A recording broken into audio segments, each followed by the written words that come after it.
Sup and welcome to the Run In Wrestling podcast. Make sure before we get into it you're checking us out on all the socials. It's Run In Wrestling everywhere. If you are on YouTube, make sure you're leaving us a like, subscribe if you're new around here, and if you're listening on the iTunes podcast app, make sure you're letting us know how we're getting on. You can tweet us by doing that at Run In Wrestling, and make sure you're leaving us a review because it all helps and goes a very long way.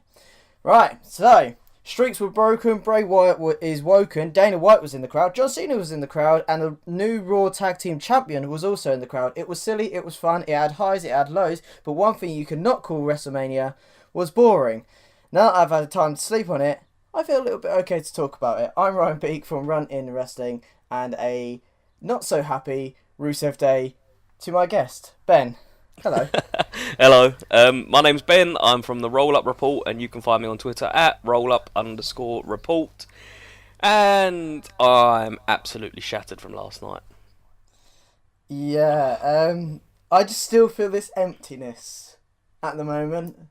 I don't feel as though, like the morning after of NXT, or the afternoon, because I got up in the afternoon because we're on the UK time, I felt great. I felt as though I just watched a great night of wrestling. I felt my energy went to the right place, but I still feel like right now I'm still waiting for something to happen, even though the show has ended. That's you could construe that as brilliant booking from WWE though, because it's going to make everyone want to tune into Raw, everyone want to tune into SmackDown for answers to the questions that we haven't really got yet. Well, we're going to be speaking about these questions, and I completely agree. I think for WWE, they have left so many open doors for people to go and watch Raw and SmackDown live this week, and I think their numbers are going to be so high. I think there are definitely going to be improvements to the builds to WrestleMania, which they are going to be anyways, but I think they're going to do some big numbers just because I think a lot of people are going to be like, I want to know what's happening in this story or this story or this story. Yeah, I completely agree with you. Because we normally see WrestleMania as the big payoff. We normally see WrestleMania as storylines ending, and then the Raw and SmackDowns afterwards is where new ones start and we start looking forward to next year's. Not this time. Not in a few of the matches, but we'll come to those in a bit. Let's start off where we started off yesterday, and that was with the pre-show, which, by the way, if you didn't know, the WWE Network is still free for 30 days if you're a new subscriber. That means you get the greatest Royal Rumble as well. Yes, you would, actually. Which they didn't really advertise too much. They just kind of kept it on WrestleMania, but, I mean, we was at WrestleMania, so it doesn't surprise me. Yeah, so let's start off with the Andre the Giant Battle Royal. There were no returns, no NXT stars, which sucked because when we spoke about our predictions on this podcast, we said that we could see Killian Dane. We said the loser of the NXT match possibly showing up. We said Adam Cole possibly, just because he's the workhorse. He did it at the Royal Rumble. But no, we had no one. It was really sort of disappointing to see no one make a surprise appearance. I mean, one thing we've had in the past few years is in the men's Battle Royal, you've always had individual entrances, and this time we were just greeted with 30 men in the ring, and it just didn't really seem like WWE cared about it. I don't know if you felt the same. I'll completely agree. And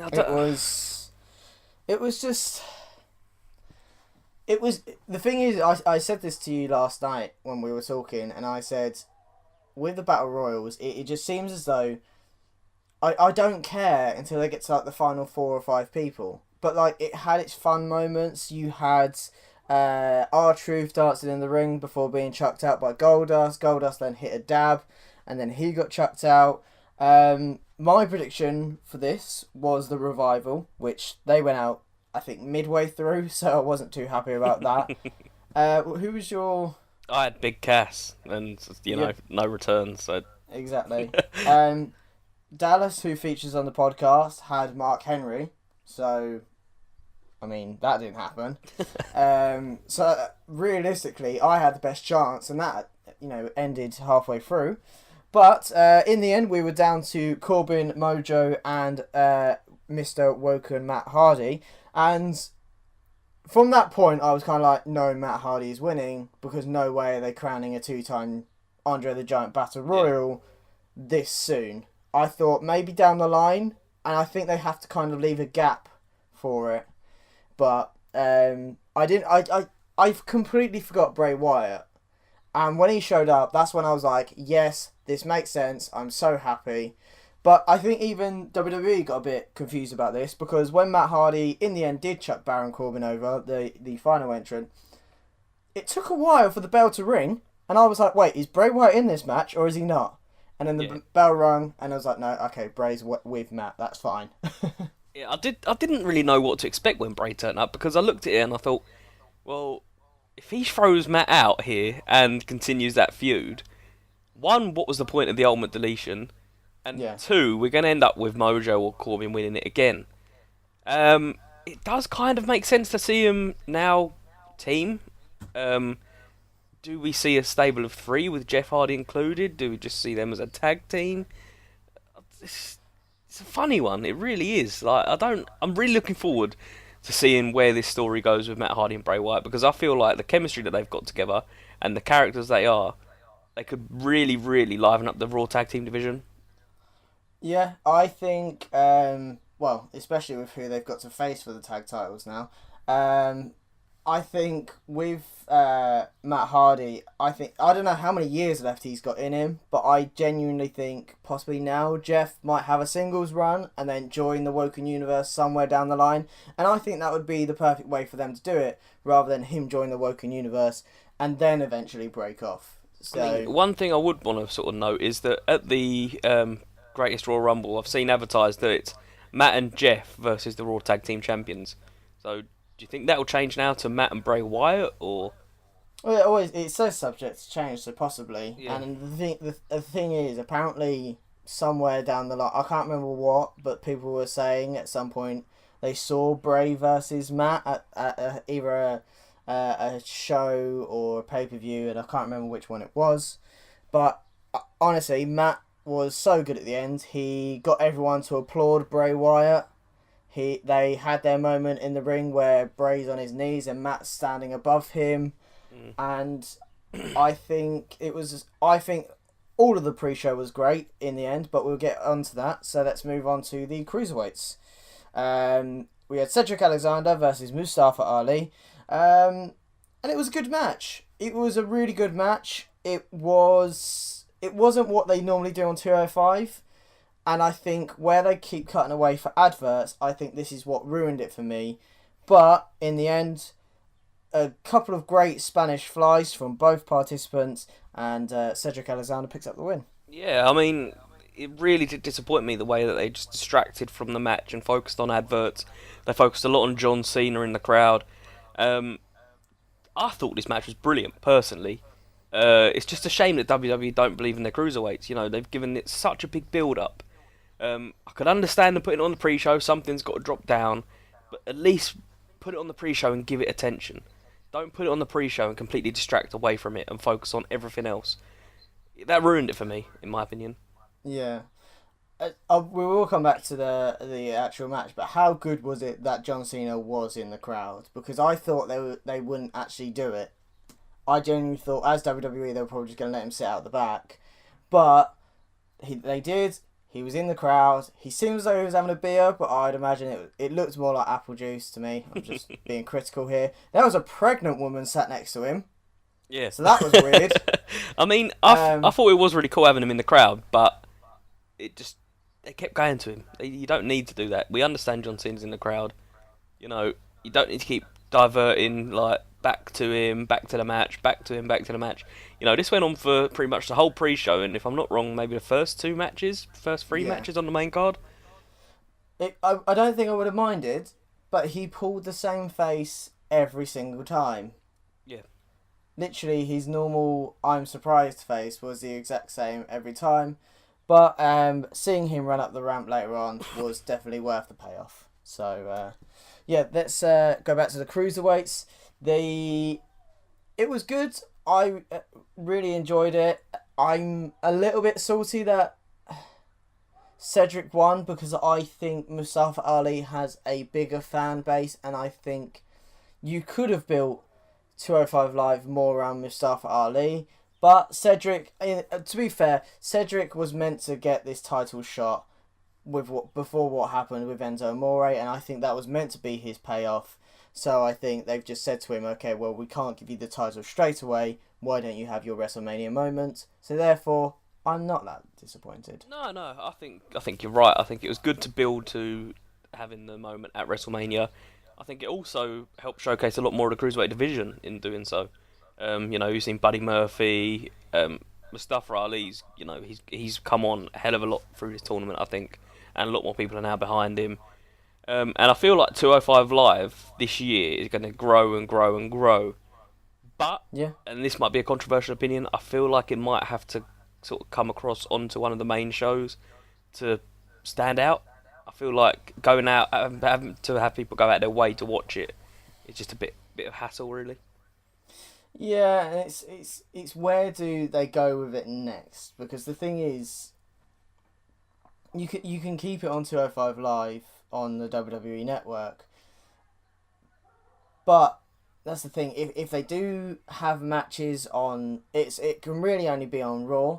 And if it is on Raw, is it every week? Is it every now and then? It's a very much. I don't have an answer to this because I don't know what I'd want to see. Yeah. I mean, maybe not having it so late after SmackDown. Maybe having it like a Friday night or weekend show. Having a sort of hour, maybe 2 hour cruiserweight show where you can have a tag team, cruiserweight tag team title, showcase the UK title a little bit more. I just feel like they need to do something different with 205 Live, in my opinion.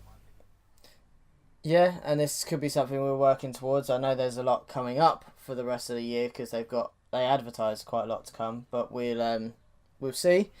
Let's move on to the final match on the pre-show, and that was the Women's Battle Royal. It was weird because Becky got an entrance, then literally the 17 others had no entrance, including eventual winner Naomi, NXT stars, which I was really happy about. And then we got entrances for Bayley and Sasha, and I was like, right, well, okay, I know what's going to happen here. The highlight's going to be on Sasha and Bayley, and then Becky's going to win. Cool, I'm happy with that, but nope. I think it had such a great start with Carmella being thrown out, the NXT girls revolting against the main roster girls. Just to mention their names, some of the NXT stars that they had, Kairi Sane, Kavita Devi, Tainara Conti, Bianca Belair, Dakota Kai, and that was it. But they are they're not the ones that are coming through NXT at the moment, but aren't fully showcased, which I'm still quite happy about because I knew who all of them were. Yeah, and how cool was Bianca Belair's spot where she used her hair and made it sound like a kendo stick as well? That was brilliant. And really honestly, they sold that really well on commentary. Beth Phoenix was arguing with Corey Graves, and it was probably the best bit of commentary Beth Phoenix has done since she's been doing it with Mixed Match Challenge. So I'd have to agree with you on that. But yeah, in the end, we got down to what we thought was the final two of Bayley versus Sasha. In the end, Bayley throws Sasha over, and he's like, well, I've won. And then in the end, Naomi's like, haha, nope, I was just chilling on the outside, which I think is a bit of a cop-out. But in the end, Naomi hits the, I don't know what that bum thing finisher is called, drive-by, I don't know. Bum thing. Well, she just launches her bum in the air at someone's face. I want to hear you call a Naomi match, and when she hits it, go, bum thing! The bum thing! Oh, like when Corey Graves shouts Kinshasa for Shinsuke, but I'm going, bum thing! It'd be great. I love it. But God. I thought it was random having Naomi win it. Like, it's... If you had money on Naomi to win it beforehand, then fair play to you. There was a lot of money won last night, I think, with the bookies. It was very smart booking because Naomi didn't get her own entrance. Yeah. She was part of them lot, and we should have really took this as an indication that the rest of the card wasn't going to be what we thought it was. And yeah, we'll get onto that in a minute. And I think that should have been our first clue, really, where we should have been like, 1 minute, something's going to happen here tonight. But I'm just kind of really shocked about how the trophy still looks like a female's insides. I've not really thought about it like that, I must admit. Someone put it on Twitter and put the scientific diagram, and I couldn't agree more. And I just thought whoever come up with that design is either a massive sexist or just absolutely went, oh yeah, this looks good, and then didn't really think about what it looks like. While we're on the topic of female genitalia, did you see that Natalia ripped her crotch when she got eliminated and had a little slip? Oh, her trousers. Yeah. I thought you meant her actual vagina parts. I was like, what? No, that's horrible. No, ow! no. Her attire just ripped and. To be fair, it is like really tight what she wears. Mm. So. But yeah, that was different. Right, let's get on to the main card then. It seems we've taken 15 minutes to do the first 3 matches. This is going to be fun. Let's go for the Intercontinental. Let's start off there. Seth Rollins defeated The Miz via pinfall to defeat Finn and Miz. Now I only want to touch on this quickly. We had a discussion as well that Finn Balor has now become a symbol of gay pride or the LGBT community within WWE. So we kind of, and I just randomly thought of this, of Finn Balor, it's not well known if Finn Balor has a wife or kids, I don't know, but from his social media I'm presuming he doesn't. If Finn Balor is gay, would this be the perfect representation of WWE being like, okay, well why don't you be the representation for it, and in the end you can announce it? Yeah, I think I'd be really down with it. I think is it Sonya Deville as well who? Yeah, she wore. Yeah. But I like the discussion we had about the representation of the demon, the demon character of being life before he knew he was gay and having to keep inside darkness, not really being able to be who he is himself, and then coming out. And now we get original Balor, who we see every week, who is open with his sexuality and upfront about it. I mean, we both said that at the same time, which was quite weird. Yeah. Do you think they could go down that route, or is that just us speculating? I think that it could be something that he thought about, because it could have just been his idea. Yeah. But at the same time, it probably is just us speculating. I mean, what do you think of the match? Really good match. I thought it was blockbuster after blockbuster, not just the blockbusters in the move. I meant as in everyone just kept trying to hit their finishers. If you'd asked me midway through the match who I thought was going to win from there on, I wouldn't have been able to tell you, because the pure fact is The Miz came out, sent the Miztourage away, which was great. He came out looking like a mix of the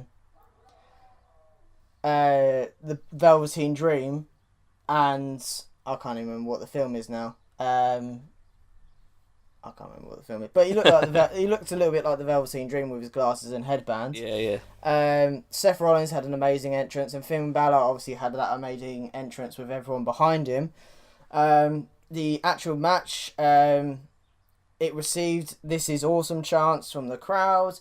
There was that other moment again where there was a superplex that was going to go into the Falcon Arrow, but Finn Balor rolled Seth up.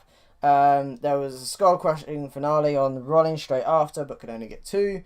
But in the end, it was The Miz hit his skull-crushing finale from the top rope. Finn Balor broke it up with a coup de grace, and then shortly after, it seemed as though there was going to be another coup de grace from Finn onto The Miz, but in the end, Rollins snuck in to hit his finisher, the Stomp on Balor. 1, 2, 3.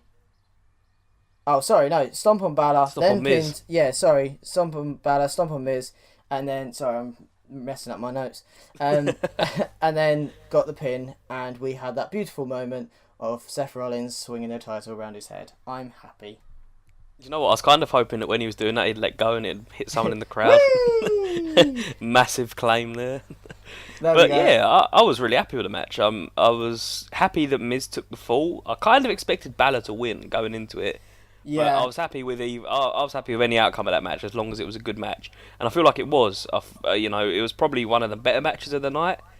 Obviously, now we're probably expecting the Miz to go off of TV for a while to spend some time with his daughter. Yeah. So, do you think the feud will now continue with Rollins versus Balor?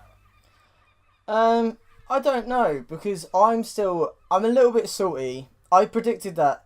I predicted Finn was going to win because I thought it's his first WrestleMania. He's going to get his WrestleMania moment, and I just kind of feel like they're going to go down this story now, where Finn Balor is a bottle job. But obviously they're not going to put it in those terms. But he's going to be the Tottenham of WWE. He's going to get to like these big matches and just absolutely flop, because if you think about it, ever since he's had a couple of title matches, and he just hasn't won any of them. So ever since obviously he came back, and I think, do you know what?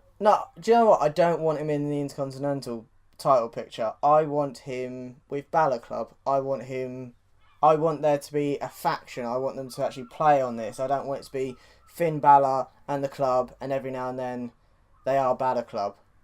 Yeah, I don't like the name Balor Club though. I feel like, I don't know, it just feels like, we're part of Balor Club. We're all just fans of Finn Balor. Yeah, it all seems a bit too much around him in a way, but we'll see what happens on Raw tonight then. Next was probably the biggest shock of the night, and it was the SmackDown Women's Championship of Charlotte Flair ending the streak of Asuka. Now, before I let Ben run on about this, because I know he's probably urging to, I'll just quickly mention some of the things that happened. Obviously, we lost the streak, which dates back to October 2015, so over 3 years now. It was a big spot match. There was plenty, including Asuka intercepting a moonsault by catching Charlotte into a triangle choke. There was a Spanish fly from Charlotte on Asuka, which looked absolutely amazing and looked just as good, if not better, than the cruiserweights. There was a suplex off the apron onto the floor from Asuka onto Charlotte. But there was an absolutely big pop, as I said, for that Spanish fly. And in the end, we see Charlotte hit a spear and then applied a figure 8 leg lock to produce a tap out from Asuka, which I really didn't expect. And now I'm going to leave Ben for the rest of the show to run on. Go. The rest of the show. It aggravates me that they've taken the streak away so early. You know, we've had this build and this aura presented around Asuka that she's this great wrestler, and she's 261-0 or whatever it was. She's not even been in the WWE a year, and they've had to win the Royal Rumble, they've had to win the mixed match challenge, they've had to do all these big things, and they've just taken it away. For what? Charlotte's over. We don't need to try and get Charlotte over even more. Everyone knows how great of a wrestler Charlotte is. So, for what benefit have they done this? I feel like it would have been better to have Asuka face Alexa, have her win the title. You know, she hasn't even won a main roster title yet. Let that sink in. She's had her streak taken away without even winning a main roster title. It just doesn't make sense. They should have tried to drag this out a little bit more. Build to the match next year and maybe then lose the streak. But it's just too premature in my opinion. You know, now for me, Asuka feels a little bit weak, and you couldn't pit her in a match against Rousey and make it feel as legit as it would be if she still had the streak. And I feel like Charlotte doesn't even feel like a competitor who could compete with Rousey, going off of Rousey's performance last night. So now we're left with sort of like Rousey a head and shoulders above everyone else. And I don't know, it aggravates me so much, mate. Well, It really does. these are going to be some of the... I'm going to ask a few questions in a minute. But overall, what a match. What an amazing match that was. I think it was probably the match of the night in terms of wrestling. In terms of in my story opinion. as well, because it just... Yeah. Because at no point did anyone think, oh, Asuka looks as though she's met her maker. Everyone just kind of thought, okay, Charlotte's really pushing Asuka to the edge, but Asuka will turn this around. She always does. But I think even if Charlotte had lost, she would have looked very strong coming out of this match. I mean, I thought the match could have gone a little bit longer as well. It only went like 12 minutes. Yeah, I'm gonna get up. I just thought. I'm gonna get up the timings now, because that's one thing that I forgot to do. Okay, one question. Ronda Rousey now on Raw, obviously. Asuka. Yep. Is she now a SmackDown star, or is she still a Raw talent? See, we don't really know what she's gonna do now. I thought her challenging Charlotte would mean that she'd win the title and stay on SmackDown, but she's lost. So, does she go back to Raw? Because if she goes to SmackDown, who's going to come over from SmackDown to Raw? Like we said earlier, there's so many questions unanswered. So this match went on for 13 minutes and 5 seconds. Yeah, I just feel like you could have got an extra 5 minutes out of it easily. Yeah. Because I felt like it ended a bit prematurely. I don't know about you. I think that's kind of what they were going for, because we were all just kind of like, okay, well, there's the figure 4. I didn't think she was going to hit the bridge, and as soon as she bridged, that's when I kind of sat up and was like, wait a minute, and then she tapped, and I sat there and went, oh my god. And honestly, that is the moment when Vince McMahon goes, you didn't think I was going to break the streak this year? Fuck you. Honestly, we got absolutely trolled by Vince McMahon. How do you think Triple H feels about it?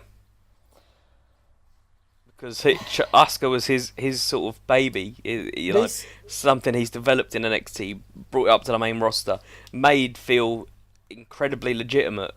This is what kind of gets me, is if they're going to be something on NXT, they should be the same on the main roster, at least for a little bit, because then at least the casual fans who don't watch NXT can start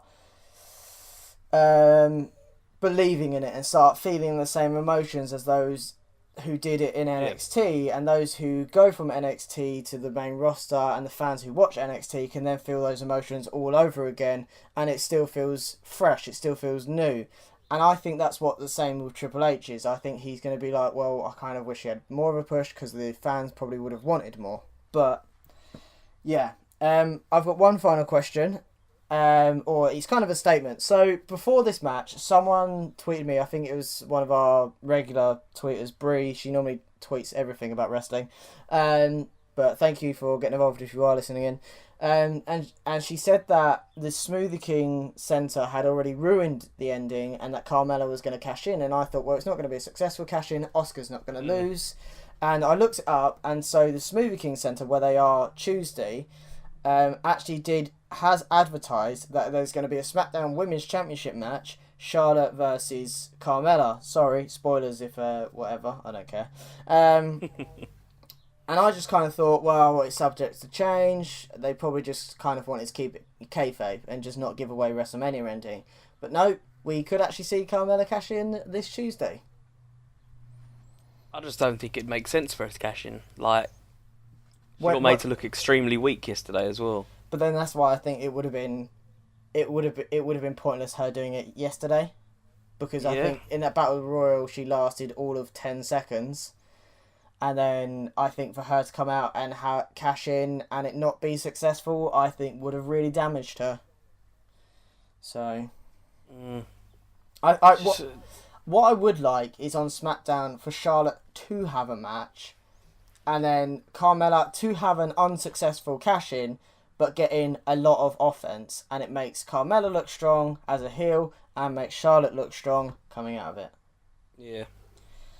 Right, let's move on to the US match, in which we, again, got absolutely trolled, because we had the modern day Maharaja, I can't even bother to say that properly, pin our beloved Rusev during Rusev Mania. So let me just run through, and then yet again I'm going to let Ben just go loose on this one, because he's actually happy this happened.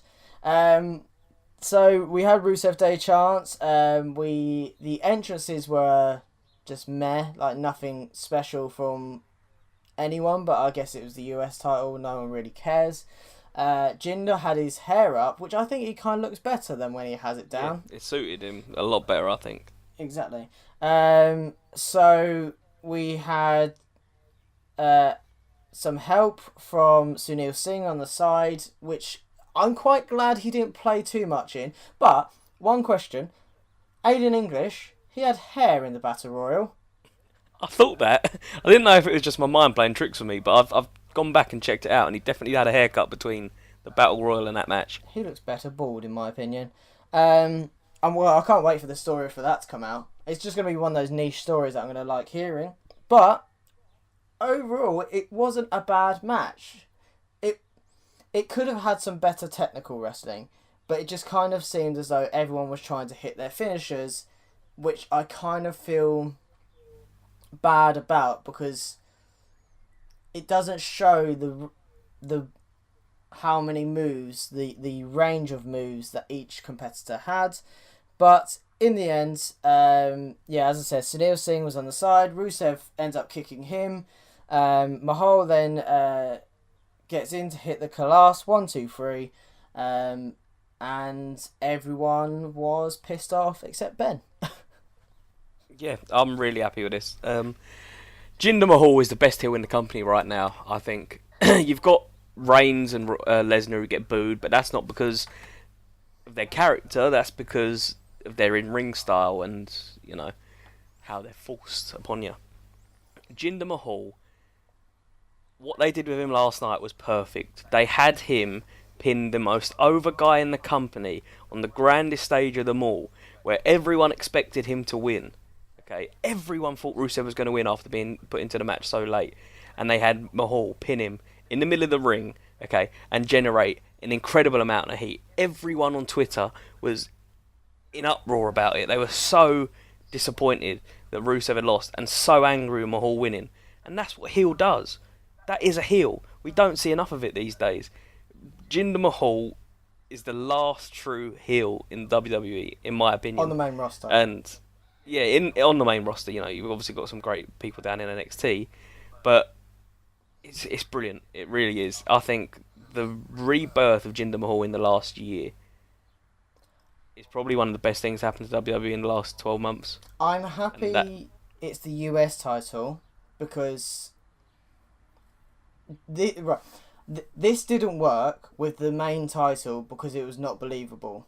I'm happy that this is the US title because it's believable. He is a mid-carder. He's not a main eventer. I'm sorry for those who really like him. I don't believe him to be the big belt holder, but he is a fantastic heel for that mid-card. And the thing is, who do you have as a mid-card heel at the moment? Oh, Baron Corbin. Yeah, because everyone generates pure hate for him. People make fun of him, not pure hate for him. Whereas Jinder has pure hate on him. And I think it's kind of kept this balance with heels to faces, because if you think about it, the Universal Champion's heel, the WWE title's face, the Intercontinental's face, the United States is heel. Raw tag team, I'm saying Braun is face just because he's so over, and now the SmackDown tag team is heel. So it just kind of keeps this balance between the two. Yeah, I agree. And the one question coming out of this that is sort of a little bit up in the air is, where does Bobby Roode go now? Because he didn't really get a lot. I honestly, so we said this in our where the Superstar Shake-Up will go a couple of ones ago. So we discussed this a couple of podcasts ago on where we thought the Superstar Shake-Up would take some of the competitors. We said 5 from Raw, 5 from SmackDown, and where they should go. And one of the names on there was Bobby Roode. Now, Raw doesn't seem to have a heel mid-carder, especially now that The Miz is probably going to take some time off. But this could be where Bobby Roode and or Randy Orton goes. Move them over to Raw, turn them a heel. Bobby Roode was better as a heel on NXT. Randy Orton's best work has been when he was a heel. Let them do that. That's where they can go forward. Yeah, I completely agree with you. Completely agree.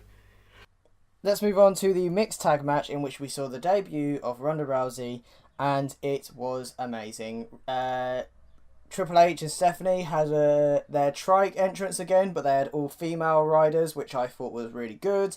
Kurt Angle came out and had the "You Suck." He had the gold medal around him. Standard. Ronda Rousey's entrance, brilliant. I think her entrance, because she's wearing the Piper jacket and she wore like a mini kilt skirt, like a pleth skirt type thing, was good.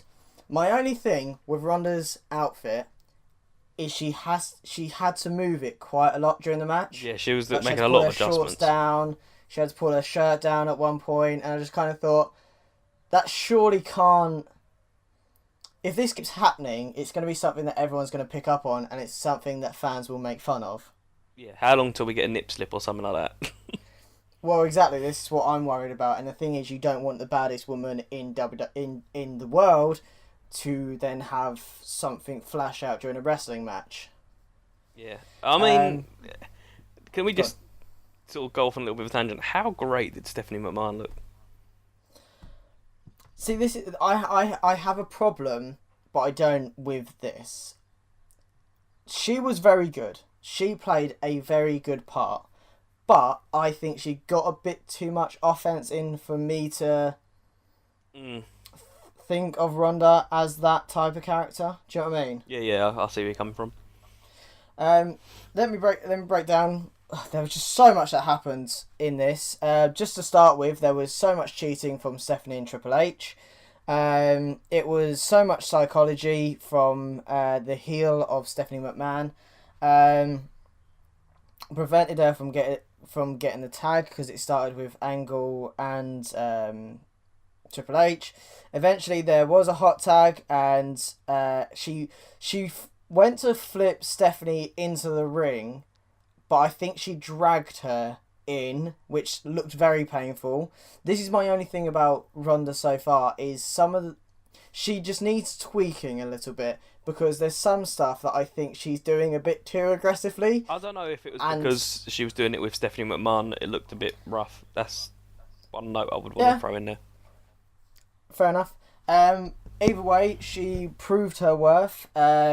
She even had a moment where she was in the ring with Triple H, and even lifted him up for her. I don't really know. It's not a Samoan drop because she turns. It's like sort of. It looks like it's like a reverse F5 because it sort of goes into a cutter, doesn't it? Like a. Yeah, I don't really know. in a way. Either way, in the end, there was a bit where Rousey had Stephanie in. Went to pin Stephanie after she did that, and then Triple H pulled Ronda to the outside, which I think this match did enough where you had Triple H and Ronda attacking each other that it didn't feel uncomfortable in this day and age. So I'm quite happy about that. But the finish was great. They had Ronzi and Angle each powering out of the pedigree. Angle lifting Triple H over to the side. And then in the end, an armbar on Stephanie McMahon, which she struggled to get in all night because Stephanie had her own lock. Which again, it kind of made me feel a bit. It didn't feel as though we had the former UFC champion. It just kind of felt as though we had someone like Sonya Deville. So it had its goods and positive, but overall, this was an amazing match. There was great psychology from everyone. Kurt made me feel a little bit uncomfortable because he still got it, but he still looks as though he needs some sort of surgery somewhere because he looks as though he's still limping, but I'm not sure what. But overall, amazing. And before I just get your opinion, this match went on for 20 minutes and 40 seconds and was the longest match of the night. I didn't feel like it. No, I thought this match was probably the most entertaining match of the night. I think Rousey looked good for a first match. You know, she's only going to get better with experience, and you know, this is her first ever match, and she looked really good in my opinion. Stephanie looked hot as always, and she actually did really well in the ring. I thought helped us play a part, and Triple H didn't really do a lot. I feel like he was left out a little bit. Him and Angle were all right when they had their little bit in the ring, but other than that, Triple H didn't seem to sort of have a lot of influence on the outcome of the match. Kurt Angle as well. He didn't. Yeah, because he pulled Ronda away at one point. He pulled the ref away at one point, and there was that whole psychology of Triple H distracting the ref while Stephanie attacked Ronda in some ways, which I thought was good. And at the same time, I think there was no need for Triple H. Do you know what I mean? This was meant to be purely based on Ronda versus Stephanie, but with Kurt Angle and Triple H thrown in there. Yeah, I think they did that just to make the work look better, because if you just had Stephanie and Ronda, it would have been a shit show, in my opinion. Then we wouldn't have had the psychology of it. And if there's one thing that has always been said in the history books, it's that the McMahons know the psychology of wrestling, and this honestly proved it. I forgot to mention before this, or quite a few before this, when we had Charlotte versus Asuka. At the end of the match, we had Asuka say Charlotte was ready for Asuka, which I kind of feel a bit bitter about, because I just feel like that should just go now. So they should have just left it. Charlotte went up the ramp, and then we saw a ref run down. I thought that was the cash-in moment. So again, if that was well planned by WWE, well done. We see a ref go over to John Cena. John Cena runs up the stage, and he is now a meme again. I thought this would have been better at the end of maybe the US title match. I feel like it was placed wrong. It took away from the victory and the end of the streak. That's my 2 cents on it. I think with how significant it was, I agree, but I think they did it because of how it may have looked as though it was a cash-in. So, well, following the mixed tag match, we had the SmackDown tag team match, and I really don't want to spend too much time on this because it felt it's pointless. I could kind of tell what was going to happen in a way, because the Bludgeon Brothers had a good entrance because Harper and Rowan both had masks rather than just it being Rowan. The New Day had a great entrance with midgets, small people as pancake people, and Jimmy and Jay just had a normal New Day entrance, which I kind of felt a bit meh about. And it was only a 5-minute 50 match. It was the third shortest match on the card, which, if you think for how good we thought this could be, it leaves me with a bitter taste in some ways, because this was meant to be Jimmy and Jay's, the Usos' big WrestleMania moment. But at the same time, I knew the Bludgeon Brothers were going to win. I guess they can now say that they've been on the main card and they can come back to this. They've got like at least another 10 years in them, the Usos, and they could easily say, well, we haven't had our WrestleMania moment. Yeah. So, this match. Oh, yeah, I don't want to talk about it too much. My name's Luke Harper and I like foam hammers. My name's Eric Rowan and I also like foam hammers. Let's be tag team champions. And Rowan, if anything, is a bit of a gimp because he likes masks as well. So. I'll sum up what I'm going to say later on once we've spoken about the Raw Tag Team title match. I'll leave it till then. Cool. Let's move on then to what happened with Cena and The Undertaker. So, I thought this was great in some ways, and I hated this when I went to bed last night, but now I've had time to reflect on it and a discussion with yourself last night and kind of myself this morning, speaking to myself in the mirror like, no, it was a good match. No, it wasn't like that. So we obviously had Cena in the ring come out, and and the lights went off. Oh no, sorry. We had the ref run in, and he goes, basically the Undertaker isn't here, which I just kind of thought, why the fuck would you tell him he is? Then lights go off, Elias comes down to the ring, Cena goes back to his seat, Elias insults the crowd. Cena gets in a lot of offense. And then he goes to walk back up. I think gets quite near to the top. Lights go out. Gong hits. Hat, gloves, and coat are in the ring. Lightning hits them.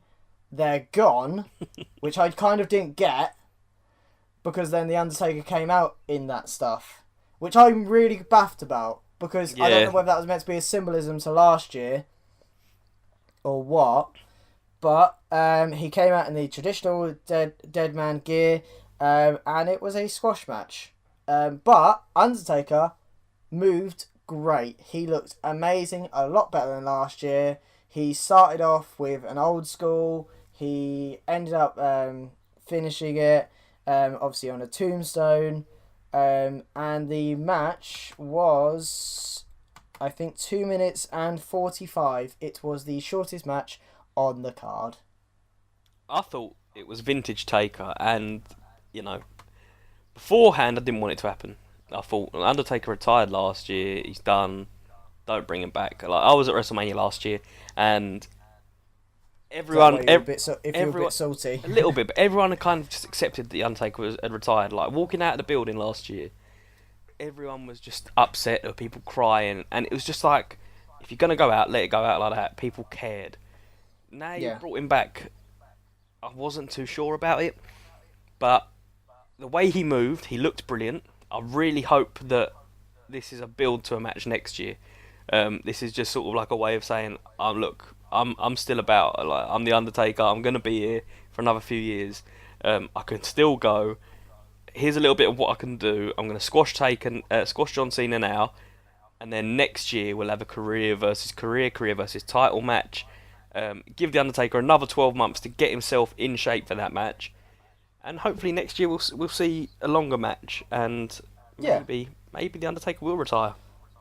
This is honestly what. See, again, beforehand I wouldn't have wanted to see him. Afterwards, I was a bit pissed off at how quick it was. But now this morning, reflecting on it and reflecting on what we spoke about last night, and to emphasise what you've just said. If Cena can win the WWE title and then the Undertaker says, I'm not done, I want a title, and then he says, okay, but if you don't get the title, you retire, then I'm happy. Because we'll get a big payoff next year. You can make it a big match, a Hell in a Cell, a brutal match, something like that.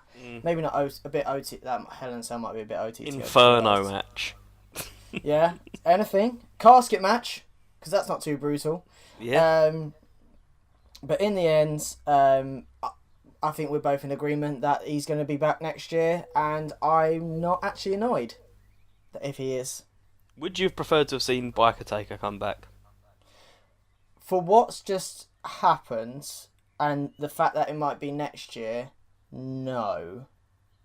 But I'm still confused as to the symbolism of all of his gear being in the ring, and then it being hit by lightning, and then not being in the ring, and I'm just kind of like... Yeah, that would have been the perfect opportunity to bring back Biker Taker when they did that. As if to say, look, Dead Man Taker's gone, then have the old Dead Man walk in, you're gonna... Well, that's what I kind of thought they were going to... I thought they were going to, like... He was going to start having his entrance, like, with the music, and then it was just going to kick into Biker Taker, but... It just still made me laugh that somewhere through that, Cena must have been walking back to the ring, because obviously he was like nearly at the stage when Cena was entering, and it's just kind of like, oh shit, I've got to go in the ring. I mean, it could have looked good if he was backing up in sort of like Fright. Yeah, which he didn't really do. No. Just sort of saw him at the top of the ramp, and then he was in the ring all of a sudden. Yeah. Let's go on to the return of Daniel Bryan with Shane McMahon versus Kevin Owens and Sami Zayn, and it was good. It did what it needed to do. Shane McMahon came out with 34 in his shirt and yes at the top. The little segment they did before this, so the little pre-recorded yes movement thing was great. I think that was really good. But yeah, his first match since 2015. We obviously knew that it was going to be Shane starting in the ring, and they sold everything really well, that Kevin and Sami were heels. They took out Daniel Bryan before the match. They then worked over Shane's hernia, which he sold really well as well. And then eventually he comes back in, saves not Vince, Shane from being pinned. Then he gets the hot tag, and he hit all of his moves perfectly.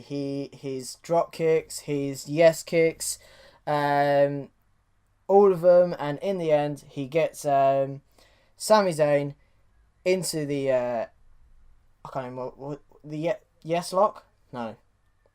Yeah, What's yes, the lock? yes lock, isn't it? The yes lock. Yeah, the yes lock. And it was good. It did what it needed to do. I'm happy Daniel Bryan's back. I do kind of feel like I didn't feel overwhelmed with it, which I kind of expected to. Yeah. Like when he made his return to when he made his speech, I felt happy. I felt good. Whereas this, I just kind of felt cool. He's back. Yeah, I wasn't overawed with it at all. Yeah. You know, like you said, it did what it needed to do. At first, I thought they were going to troll us and have Daniel Bryan taken away, and that way, Owens and Zayn would go over Shane on his own. But I'm glad that Daniel Bryan did have a match. You know, he's actually back. I think it's mainly being used as a match to bed him back in, get him comfortable in the ring. The question for me is now, where do Zayn and Owens go? What happens with Bryan as general manager? So many questions again. This again, smart booking from WWE, because we've now got to watch Raw and SmackDown to find out. Because I think Kevin and Sami should have a week off. I think they've done really well over the past couple of weeks, and I think that they should have a week off, go in and spend some time with their families. Then on a Raw, they either turn up and try and plead with Kurt Angle to sign them, or something happens, and I don't know whether they're gonna. I think the story should now be with Daniel Bryan that he slowly starts giving it up. Like, he doesn't just straight away go, well, I can't be general manager anymore. He just goes, I don't want to be general manager, and in the end they start trying to book a general manager, and they say that they found someone, and they unveil them at some point, causing people to watch. But I guess we'll see where that goes. How cool would it be to see El Generico this week? That'd be so funny if he suddenly turned up. And then Kevin Owens just turns up as Kevin Steen, like, fight Steen's fight, and everyone's like, Corey Graves would be the best person, because they'd be like, oh my god, it's Kevin Steen and El Generico! And like, oh my god, it's Kevin Owens and Sami Zayn! Yeah, I think you could get away with it with El Generico, and maybe have Owens go to Raw. I think Generico... Maybe, yeah. It'd just be cool. It'd just be something different, do you know what I mean? Next up, we had the Raw Women's Championship match, which Nia defeated Alexa, and this one I'm not sure about, but let me get into what happened. Really good start. Nia taking out Mickie James, made her look dominant, really good. Simone dropped her on the floor, so which she needed medical attention. Was really strong psychology match, because Nia got in a lot of offense, but then Alexa would always seem to cheat in some way by going to the eyes or anything like that. There was a twisted Bliss off the top, right onto Nia on the outside, and in the end, it was a Samoan drop from the second rope to pin Alexa Bliss, and this match went on for, I believe, 10 minutes and 15 seconds. Too long for me. I thought it was alright. I thought it started off well. You know, I had that 10 minutes, 15 seconds. You got to think about the Mickie James segment at the start. I thought it was good that she attacked James in the way she did, because you saw by Alexa's face that she was intimidated by it, and maybe that helped put Alexa off of her game, which is why Jax won. I thought the in-ring work wasn't too bad. I think Jax deserves the title. I would like to see Bliss win it back. And again, this has left room open for a good feud going forward, because we're going to have a rematch. I feel like it'd be good to maybe have a stipulation in the rematch, so it's not just a singles match. Something to try and give Alexa Bliss put her on a level playing field, because obviously you've got Jax's size, her strength, her power. I think for the rematch, you're going to have to bring Bliss to that level. And how would you do that? Maybe a ladder match? Hardcore match. Championship ladder match? A hardcore match, yeah. I am going to disagree in the length of the match. I think there should have been moments where Alexa Bliss got offense in, but I think there was too much for me to consider Nia Jax a monster, a force to be reckoned with on Raw. And this might be what they're trying to step away from because she's now babyface. So that could just be me. But at the same time, I still think people can be babyface and still be a monster, e.g. Braun. So therefore, well, he's kind of that grey area. But at the same time, I still think they could have had Nia Jax really get her comeuppance, really put over this bully that she's had, and just be done with it. But, I mean, that's just my opinion. Let us know whether you guys thought 10 minutes 15 was suitable or whether you think it should have been shorter. Let's move on to the most underwhelming match of the night, in my opinion. And that was Shinsuke Nakamura versus AJ Styles. And Shinsuke had an amazing entrance. The guitar for the Alice Cooper's guitarist played with the violins in the background was amazing. It was Wrestle Kingdom. It was fantastic. AJ just had a normal entrance. And it was boring. Everyone was like, yeah, it was a good technical match, but it's WWE. Yeah. You need to have more on it. I think it was only boring because the crowd were exhausted, in my opinion. Yeah. It just seemed like a bit of a struggle, really. Like I said to you guys last night, the crowd didn't really know who they were meant to be cheering and who they were meant to be booing. Which is why the outcome of the match is so great. Because now we have a clear heel and a clear face. And, now going into the next match, there's going to be a sequence of matches which, when we spoke about it beforehand, I did say to you, I think AJ's going to win this and we're going to have a sequence of matches. Kind of like Okada, Omega. Yeah. Like when they did 3 matches, yeah. I could agree with that, yeah. Where does the next match take place? Is it a Backlash? SummerSlam? Yeah, do they try and get to the payoff at SummerSlam? I think the payoff should be SummerSlam, because the thing is with WWE is if you book too long, and the problem is you have to do it at one of the big 4. Yeah. And you can't do it at Survivor Series because it's Raw versus SmackDown, and I think Royal Rumble will be way too far for people to still care. My thing with this match was, yes, the crowd didn't know who to chant, but I feel like it could have been action-packed. I wanted to see both of them hitting their finishers, but both of them kicking out. I wanted it to be a classic match. I wanted it to be that match that you look back on and you go, and you remember it for being a fantastic match, with a heel turn at the end, and we haven't explained it yet.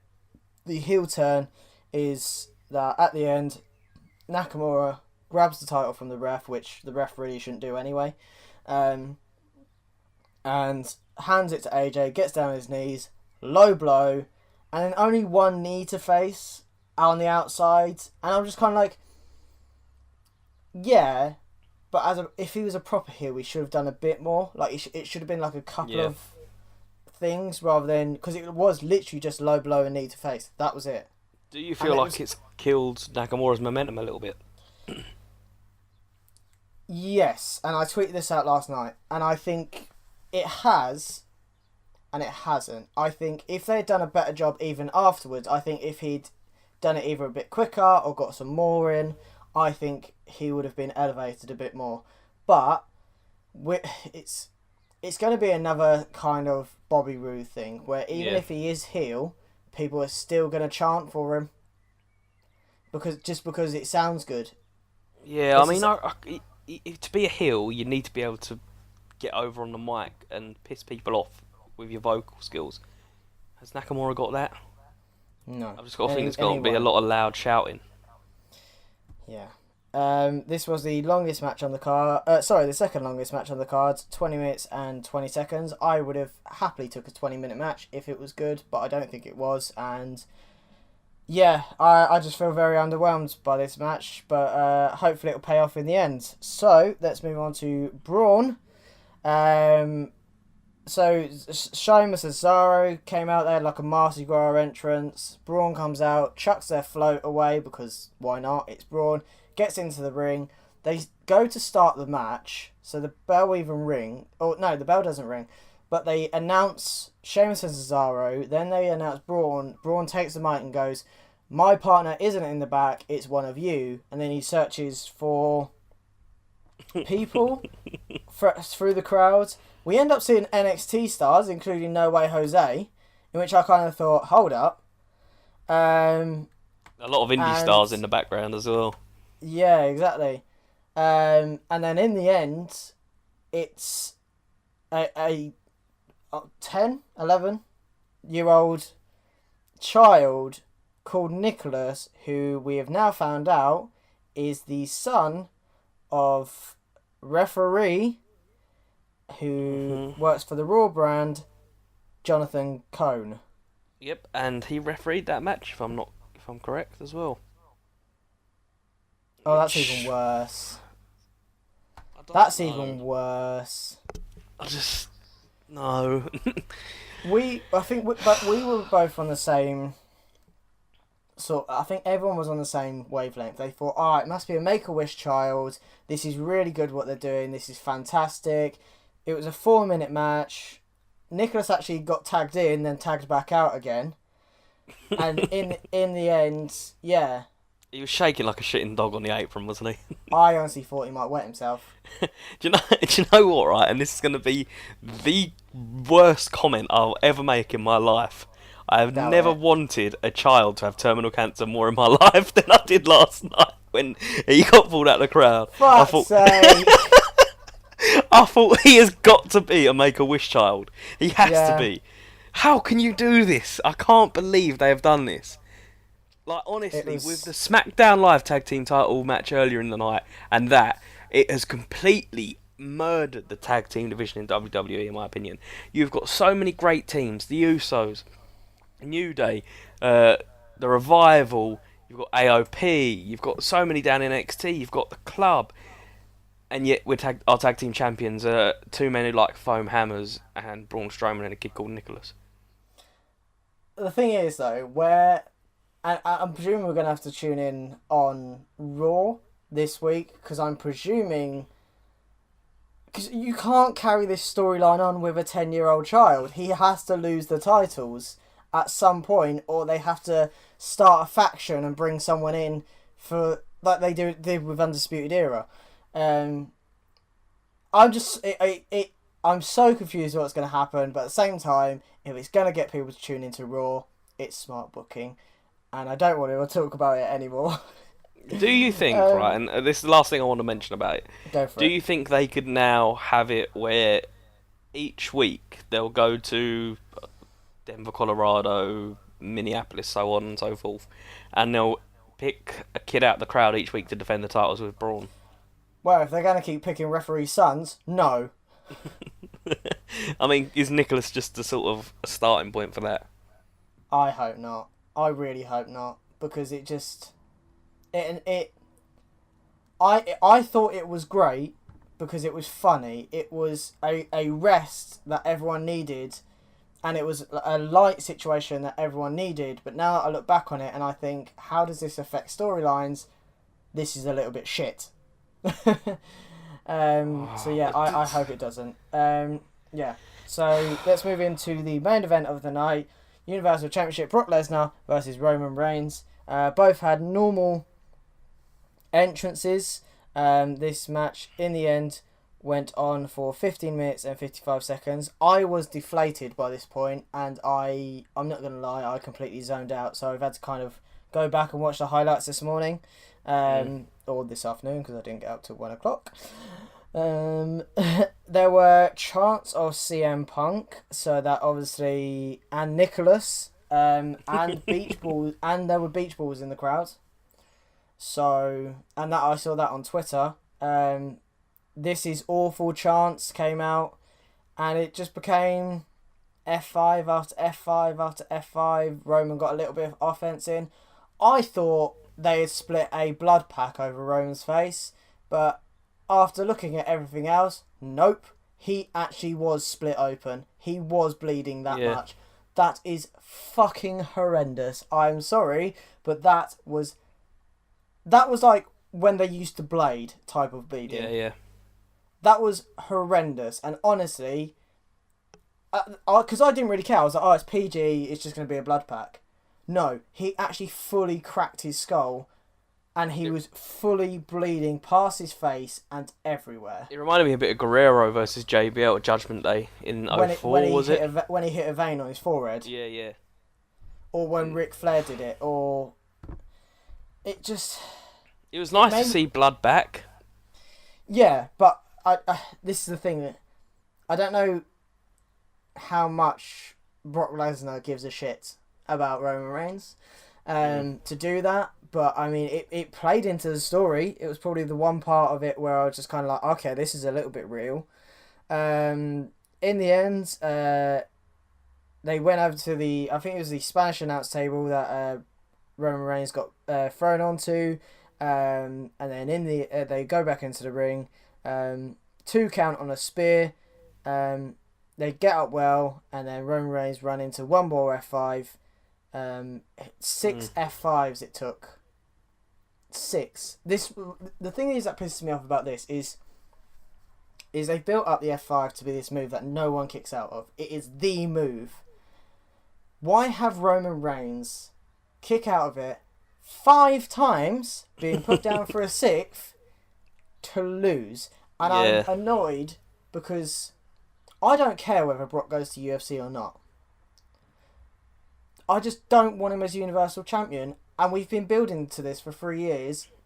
Where was the payoff? I don't want Roman as champion either, though. Roman bores the fuck out of me in the ring. I'd rather have a full-time champion than a part-time champion. Yeah, I don't know.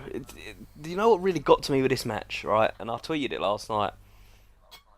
Apart from punches and kicks, how many moves did we see? We saw a German suplex, an F5, a spear, a Superman punch, and a Samoan drop. Yeah. Is that all? I can't think of any other moves than that. Maybe I think Brock Lesnar delivered a knee at one point. And an elbow to the top of the head, causing him to bleed. Yeah, but is that all that these two have to offer? Really? Do you know what I mean? Like, people say like, oh, you know, people only don't like Roman Reigns because he's forced down people's throats. I don't like Roman Reigns because he's fucking dreadful in the ring. Do you know what I mean? How can you rely on... John Cena did it to an extent, but you'd always get John Cena pop up with a move out of the blue and you'd be like, wow, okay, fair enough. Roman Reigns, it's the same every single week. You get the powerbomb out of him, you get the Superman punch, you get a spear, Samoan drop, and that's about it. But this is the thing that annoys me, is he can have good matches, it's just they don't. No, I mean, I'll be completely honest with you, right? And this might surprise you. I watch every single pay-per-view. Like, I always catch up on every single pay-per-view that WWE run. Yeah. Is that the surprise? No.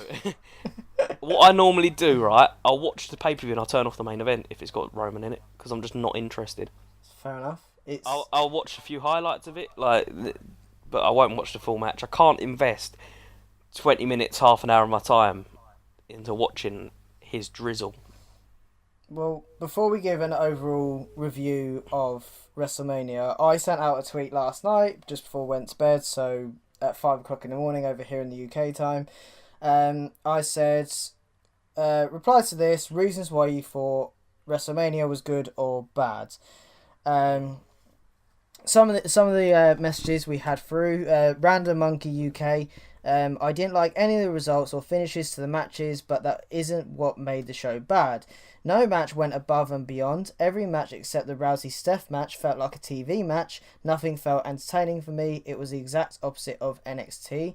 I will disagree and agree with that. NXT was amazing, but that's not what we're here to talk about. I feel like half the matches were TV matches, the other half felt like WrestleMania matches, especially Charlotte versus Asuka. Ed Thompson 318. It was all good till like the last hour or so. I think it peaked at the Rousey match, so the mixed match, not just because it wasn't just Ronda Rousey. Yeah.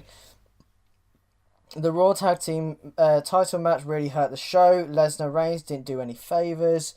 Phil Knows Best said someone like Ellsworth should have been Braun's partner. I like that Brock won because we all thought he was done after tonight. Making Asuka tap for the first time making Asuka tap for her first loss was a savage call. Kobe216. I enjoyed the fact that WWE is cementing Charlotte as a top female of both divisions for both rosters, and it was comments like this where I was just kind of like, okay, yeah, I'm starting to come around. Brie, who I mentioned earlier, so Ill Happiness. TakeOver was far better than Mania because Triple H knows what we want. Streak ending, Reigns losing, Styles winning, Braun and a fucking 10-year-old kid wins the championships. Laughable. Mania sucked. Ronda was probably the best match. Well, the mixed match. Can people just stop saying Ronda? There was more than just Ronda in this match. I know it was based around her, but still.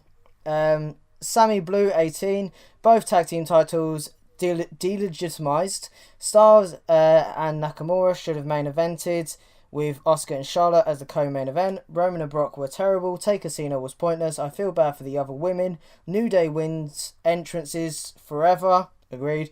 Finn is great. Rollins is the man. The mixed match took way too damn long. I completely disagree with that.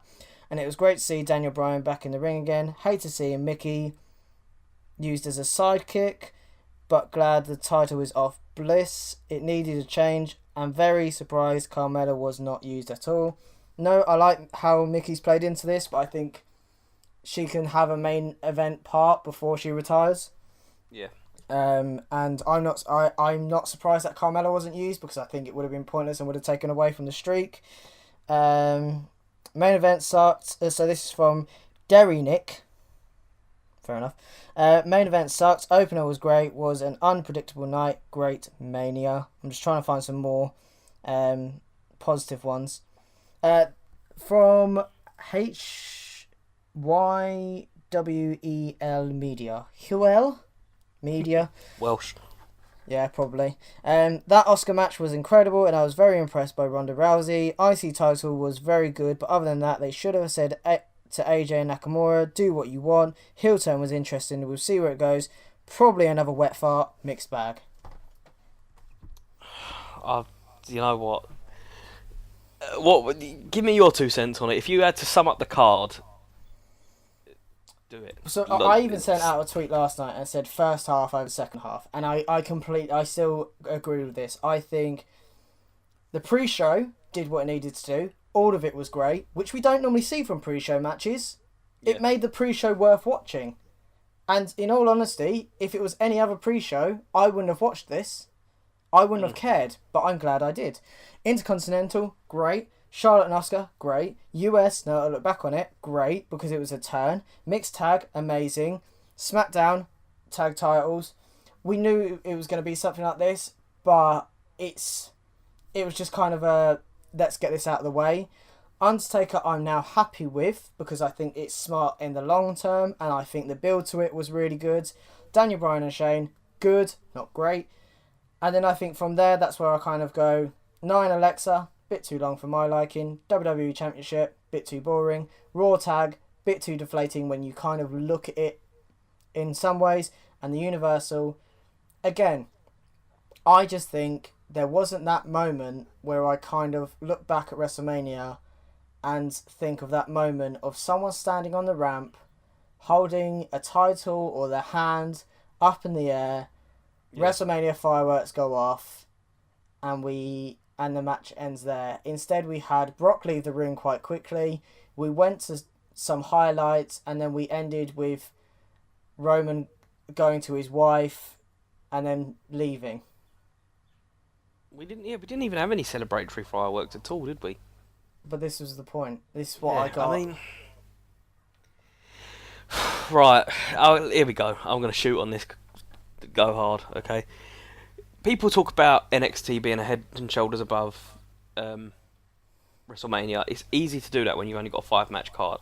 Yeah. You know, you had Gargano Ciampa, which went nearly 40 minutes. Was it like 37 minutes? You had the ladder match at the start of the show, which went half an hour. When you get given that amount of time to tell a story, matches are going to be better. Shows are going to be better. You didn't get that at WrestleMania, which, in my opinion, is a downfall. I'd rather WrestleMania have fewer matches on the card and give matches more time. I think Asuka Charlotte could have benefited with more time. I feel like probably as well Nia and Alexa maybe a little bit more time, even though you wouldn't agree with that. AJ Shinsuke definitely needed more time.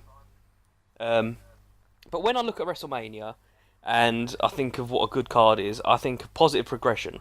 When I look at the card and I look at each match, I think, what positive progression has each match made? Seth coming out of that as the Intercontinental Champion, that's a positive, okay, because The Miz can now go and have time with his kid, and we could have a really good storyline between Balor and Rollins. Rollins is going to be a great IC champion.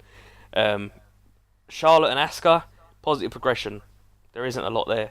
Where's Asuka go now? She's been made to look weak. We don't, what does she do? Where does she go from this? This really hindered her. Charlotte was already over. She was already the top star. So, is this really a positive? It would have been better to have Asuka come to that level with her and give Charlotte a fierce competitor. Jinder, positive progression. I suppose you've got him over more as a heel. Rusev as a babyface, I suppose he's going to get that sympathy now that he's lost, and I wouldn't have had him take the pinfall, but I can see why they've done it. Positive progression in the Ronda match. Ronda's been made to look great. Hopefully she'll get better as she has more matches. The Bludgeon Brothers, nope, there's absolutely nothing positive about that. Positive progression in the Undertaker John Cena match, yes. Hopefully we're going to build to a match next year. Daniel Bryan and Shane, you've got the positive progression of Daniel Bryan's career coming out of it now. You've seen what he's like in the ring. We've seen what he's capable of doing. Can he get back into singles competition? There's positive storylines with Owens and Zayn. Where do they go? Who are they? Do they come back as their old characters? And then after that, there's not really a lot of positives at all. The start of the card was brilliant, and from there it just went so downhill. Positive things out of the Styles Nakamura match is that feud's gonna drag on a little bit, and we've actually got heel and face, I suppose. There's absolutely nothing positive about a 10-year-old kid being Raw Tag Team Champion, and there's absolutely nothing positive about still having Lesnar as a champion, and absolutely nothing positive about building Reigns like they have done for so long, just to rip it away. There's a lot of swerves and turns and unpredictability, but not for the right reasons, I don't think. A lot of mixed emotions came out of WrestleMania. We had our favourites win matches. We had the disaster of seeing a streak go. We hated the US title. We loved Ronda Rousey. We were disappointed at the SmackDown Tag Team match. We were reminisced in the Undertaker versus John Cena. We were full of hope and love when we saw Daniel Bryan step back into the ring. We were finally relieved of Alexa Bliss losing to Nia Jax. We were disappointed yet intrigued with the WWE Championship. We were also envious or jealous of a 10-year-old child in the Raw Tag Team match, and overall I think we were thoroughly let down in the Universal match, and this is why it has to go down as a classic WrestleMania, because I don't think there's been a WrestleMania like this in ages, where you've been through so many emotions and where storylines can carry on for WWE to go, okay, well, we're signing a new TV deal, let's bring in some more viewership. And USA, the TV company in which Raw and SmackDown is broadcasted on, must have literally been looking at that last night and gone, holy fuck, our ratings are going to go through the roof this week. Yeah. Because people are going to want to watch. There are just a quick question, a question from every single match that I can quickly put out now before we finish, is that The Intercontinental picture, we can literally just say, where's it going afterwards? Has The Miz actually going to have some time off? Charlotte versus Asuka. Is Charlotte going to be the dominant one? Who's going to take Asuka's place? Where do they both go now? With the US title picture, there's the question of, okay, well, what happens to Rusev Day? What happens to all the people in there? The mixed tag match, we really want to see what happens with Ronda Rousey. Triple H and Triple H and Stephanie are going to step away. There's not many questions I can ask for the SmackDown tag match because I just feel like we're just kind of like, okay, cool, who's next? I'd imagine the Usos and the Bar might switch brands, but we'll see. The Undertaker, are we gonna get what happens this Raw, or are we gonna have to wait until next WrestleMania? What's gonna happen to Kevin Owens, Sami Zayn, and Daniel Bryan? Where does Nia go from here? Who challenges her? Could it be Ronda Rousey? Possibly, but I don't think I'd want to see that yet. What happens with the WWE Championship match? Is Shinsuke and Nakamura going to have a big payoff? Hopefully at WrestleMania.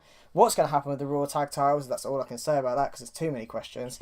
And what's going to happen with the Universal? And all of those are going to be what draws people in this Monday and Tuesday. I won't be watching live. I'm going to watch it the next day. But either way, I'm going to be watching with a lot more intrigue than I have since... I can't even say within the past year I'm probably more eager to watch Raw and SmackDown than I have been now. Yeah, I think you're probably right. I'm really looking forward to it. I'm not going to watch live, but I will catch up tomorrow night, and I just hope it doesn't disappoint. I really don't. The Raw after Mania is always one to watch because you never know what's going to happen. Just don't disappoint us, WWE, please. And on that note, I think we shall bid adieu. We've gone well over the hour mark, but this is what happens with a WrestleMania like this. There was just so much to talk about. Me and Ben will be doing another podcast, but not on this channel, sometime towards the end of the week. Ben, how can people find you, and how can they find that podcast as well? The podcast will be live on Twitch. Go over to Twitch and search the Fortune Podcast and drop us a subscription, a like, a follow, whatever it is on Twitch. We've only just set up the channel. I've never really used Twitch before, so excuse my lack of Twitch knowledge. But yeah, we'll be over there. We'll be live, so you can come on, interact with us as we discuss what's happened on Raw and SmackDown, what we'd like to see going into the biggest Royal Rumble or the greatest Royal Rumble, whatever they're calling it. You can find me on Twitter at @therollup_reports. And thanks for having me on again to talk about what's been a crazy, crazy night in wrestling. It was certainly a crazy night. You can check out this podcast on Twitter. It's Run In Wrestling. Make sure if you are on YouTube, you're leaving us a like, a comment. Let us know what you thought of WrestleMania, mainly. Because I really want to know what people's sort of insights are, and it's sometimes when people make a comment where I kind of see the other view and I go, yeah, you make a good point, okay, you are making an impact on my decisions. So make sure you're leaving a comment on YouTube. If you are on the iTunes app, make sure you're leaving us a rating. And I think the only way for me to end this is to quote what I said at the beginning. It was silly, it was fun, it had highs, it had lows, but one thing you could not call this WrestleMania was boring. Goodbye. See you later. Sweet. Cheers, mate. 1 hour.